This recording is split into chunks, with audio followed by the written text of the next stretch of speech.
Welcome to our daily vlog!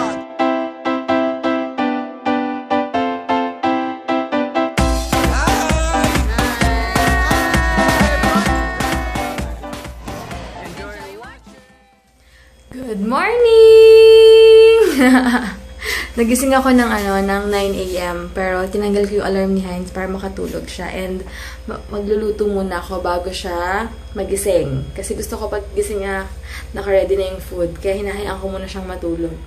Ayan, and then kagabi na kami natulog kasi nagkwentuhan pa ako ano-ano lang. Tapos yun lang.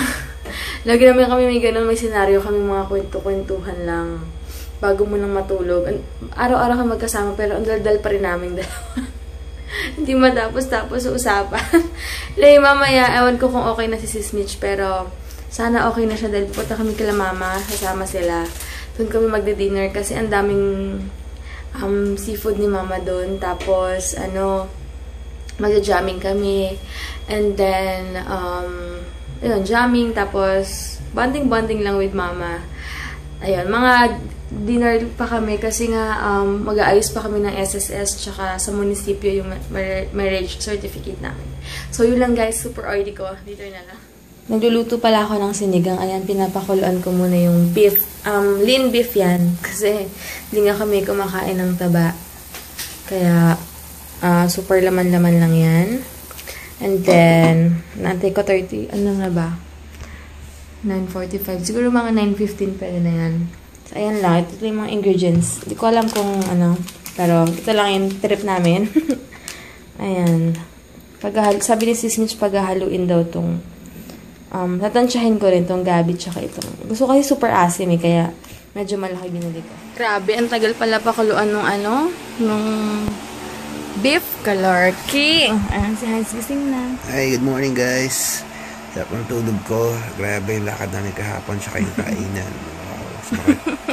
Namilas yung tiyan ko kaya naka-fiber talaga ako. Ako din. Sobrang bloated kami. Pero masaya. Si Sis Mitch daw masama papakiramdam. Mamaya namin malalaman kung makakasama sila. Isang oras ko na pinapakuluan yung beef. Baka 30 minutes. Alam nyo ba? Isa to sa pinakamasarap na tikman kong turones di mani. As in, super the best. Super sarap. Sana pala dinamihan ko na yung bili ko. Meron ito dun sa market. Sa mga bilihan ng mga pasalubong. Ito yung brand niya. Sobrang sarap. Next time, pagbalik ko, bilhin na ako marami. Kumakain na pala kami. Ito yung sinigang. Wait lang. Ito na pala yun. Nandun yung laman. Nandun na sa amin eh. Okay naman daw siya. Sabi ni Heinz. Saktong saktong lasa. Ouch! Nagmamap na naman siya. Nadulas ako dito Mapping! You need to go right, left, right, left, right, left. Backwards, not forward. Hindi mapakalito eh.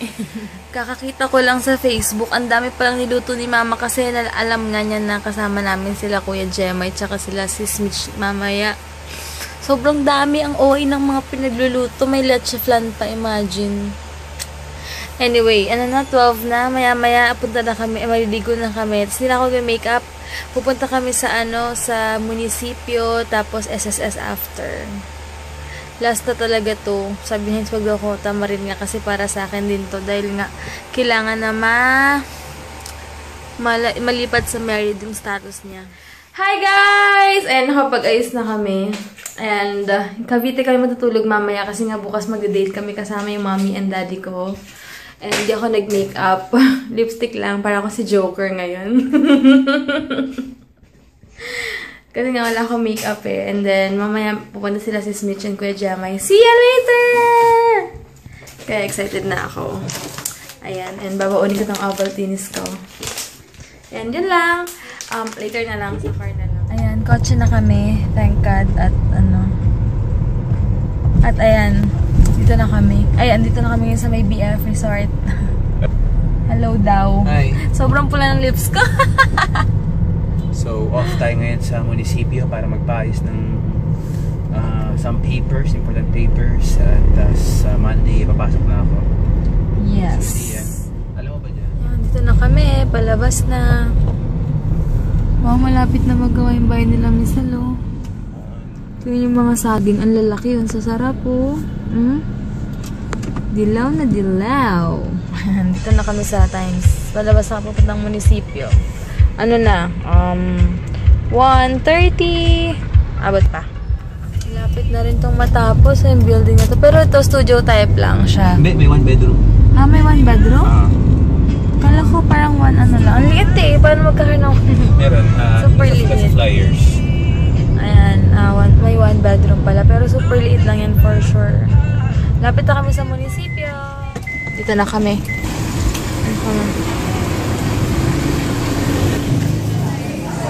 Kumuha kami ng certified copy, 50 pesos each. Kaya yun daw yung pinaka-legal na talaga na grabe daw kasi. Grabe guys, parang kailan nandito na naman kami. Kumukuha kami ng, kumukuha kami dati ng marriage license. Ayun no, yung number 6, marriage license. Tapos nagbabayad kami sa cashier. Ngayon, hinihingi namin ngayon certified true copy. Ganito pala kasi yan guys. Yung ibibigay sa'yo na marriage certificate, this one usually.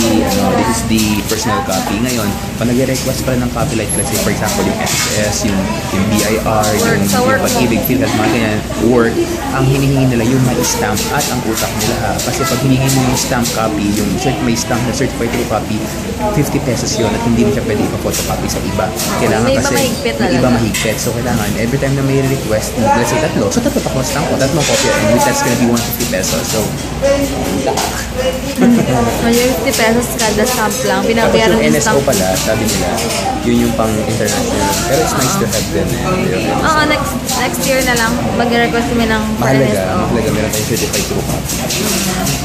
At ang bilis ng system nila dito. Just for that certified true copy, 30 minutes ang abutin. Hahanapin na nila sa mga files yan. Grabe. Sige guys, dito na lang. Mag-aantay lang kami dito. Hello, kaganto lang pala to. Photocopy pa rin. Ang binayaran mo lang is yung stamp na yan sa baba. Yun lang yung binayaran mong 50 pesos each. Kalerky. Mas original pa yung sa amin. Pinagkaiba na ito yung tatak. Nagabutan na kami ng SSS. Surrender namin yung isa kasi kailangan nila daw ng original na may stamp. Kaya ito yung bibigay namin sa kanila. And chinek ko pala yung package kanina from Christine ako sa ibang bansa. Wala pa daw, baka next week po or next week katapusan pa ng buwan kasi minsan daw yung post office ang ginagawa lang nila, iniipit lang nila sa gate yung mga paper pag international yung transaction mo. Hindi ka nila kinakatok or walang pinapapirmahan kundi iniipit lang kung saan. So, buti na lang kakilala ko si ate doon and pwede kong mapatrack anytime kapag may gusto ako ipatrack mga may nagpapadala ng galing ibang bansa. Kaya, thank God at ando doon na siya naka-assign. Ngayon, medyo makulimlim kaya punta na kami ng SS. Palabas na kami, parang uulan. Yan, katabi ng yellow cab, SSS yan. Hanap mo na kami parking. Parang walang parking. Doon na tayo mag-park. Doon na sa McDonald's? Oo.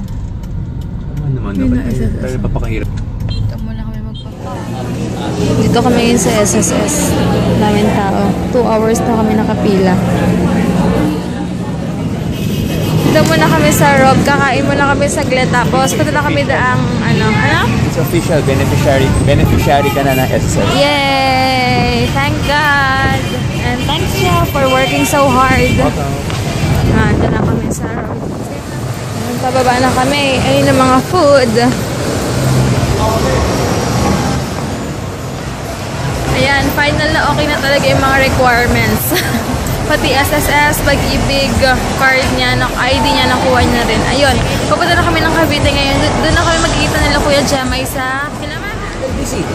Ayun nga, pupunta pala kami ng LBC pa bago kami umuwi. Kahit saan ka tumingin ngayon, puro sweets. Doon kami nakipark sa McDo. Ngayon, bibili muna kami ng fries kasi kahapon pa ako nagkikrave nito with mayonnaise. Sige, go! Go! Sabi ko sa Ibiya sana kami, kaya lang traffic. Dito na lang kami. Ayan, on the way na kami sa Cavite, 5:30 na. 6 daw susunod sila Kuya Jemay. So, doon na nga talaga kami kami magkita kila mama. So, ang daan namin ngayon is sa Moonwalk na, hindi na sa Daang Hari kasi medyo traffic din. Ikot na lang kami. And mas mabilis naman talaga dito sa Moonwalk. Kaya pala silang hari eh. Yung palagpas pa. Hindi, if ever kasi magmi-meet sana kami nila Kuya Jamay sa Evia. Text mo, na siya. Yun nga. Hindi, doon pa sila. Kaya see you na lang dun sa bahay nila mama. Dito kami sa shortcut. Ay, mga estudyante oh. Sarap ng kain nila ng kwek-kwek oh. Yum, yum, yum. Ay, tutok na rin pala. May halong usok.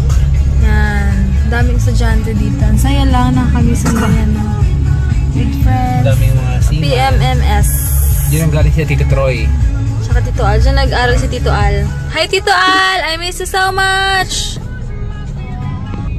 Ganda dito. Kapit na kami sa Cavite. Now playing my wife's favorite song. Takwa! Patra! Hira! Ba, ang daming food! Yummy! Ito, Blue Marlin daw. Yan si Mama may bisita. Mahay ka, Ma! Ah, hito ako ah! Kay Mama nakabantay. Nayata ata sila. Dito na sila. Walang pasok. May bisita. Si Hailey! Asa na si Hailey? Ito na sila. Wala, nainggit. Nainggit si Mama sa blouse mo. Gusto mo magpalit na, oh.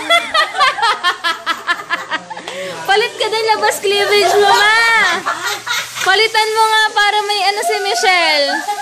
Pakitaan mo rin ang cleavage mo, dali. Hindi na kita cleavage dyan. Ah, di ba? Wala nga eh.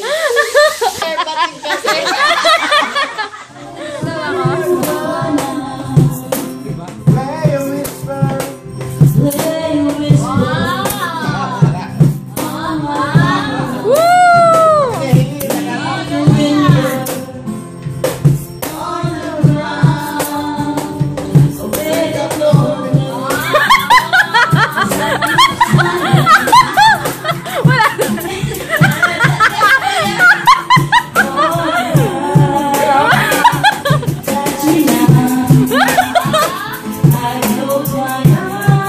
Galing!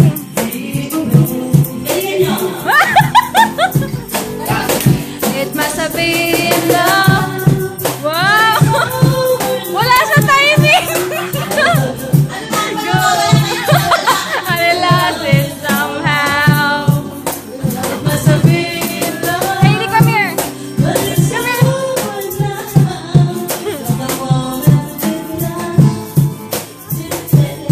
Wow! Game! Man, we're together. Yeah! Masatan! Yeah! Moment we touch. Ba yun? But I lost it some.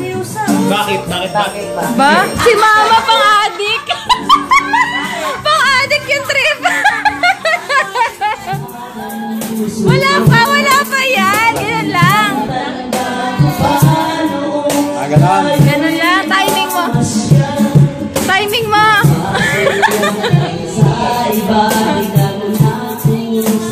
Hindi ganyan!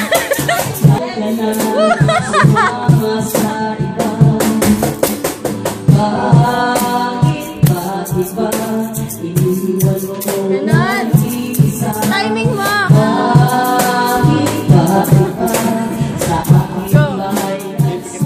At pinagpalit mo ko.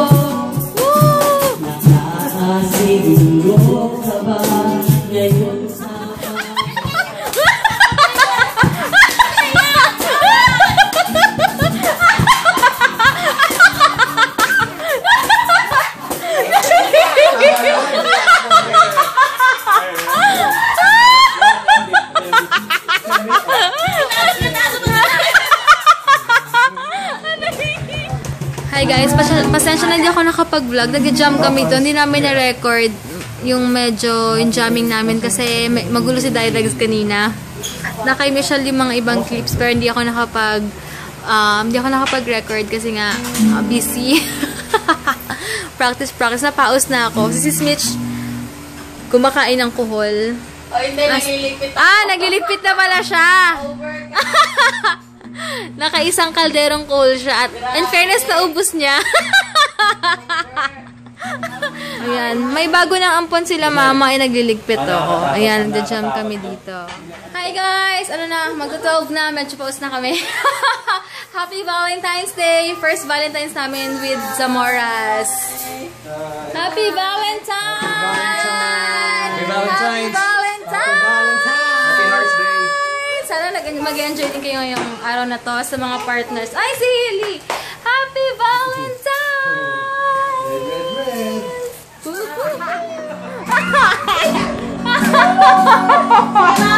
Bye!